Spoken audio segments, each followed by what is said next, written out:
ಎಲ್ಲರಿಗೂ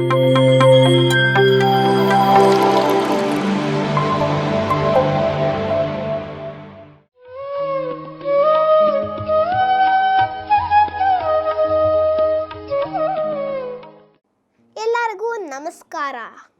welcome to PMC Kannada channel. ನಾನು ನಿಮ್ಮ ಜಿ ಕನ್ನಡದ ಕಣ್ಮಣಿ ಶೇಖ್ ಅಭಿಷೇಕ್.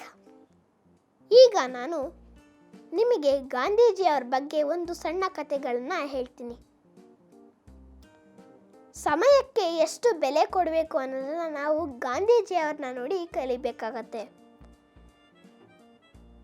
ಹೀಗೆ ಒಂದ್ಸಲ ಗಾಂಧೀಜಿಯವರು ಕಾರಲ್ಲಿ ಪ್ರಯಾಣ ಮಾಡ್ತಾ ಇರ್ತಾರೆ. ಕಾರಲ್ಲಿ ಪ್ರಯಾಣ ಮಾಡುವಾಗ ಅವರು ಪುಸ್ತಕವನ್ನ ಓದ್ತಾ ಇರ್ತಾರೆ.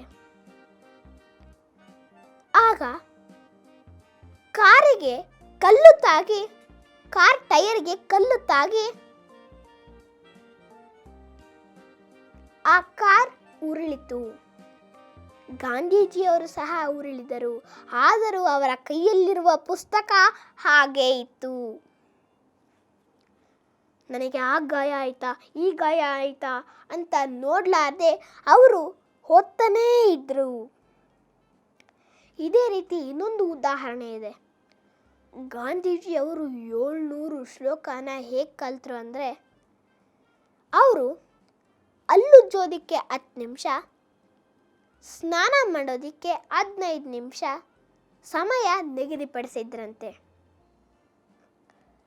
ಅವರು ಹಲ್ಲುಜ್ಜುವಾಗ ದಿನಾಲೂ ಒಂದೊಂದು ಶ್ಲೋಕನ ಕನ್ನಡಿಗೆ ಅಂಟಿಸಿ ಹಲ್ಲುಜ್ಜುತ್ತಾ ಆ ಶ್ಲೋಕನ ಕಂಠಪಾಠ ಮಾಡ್ತಿದ್ರಂತೆ.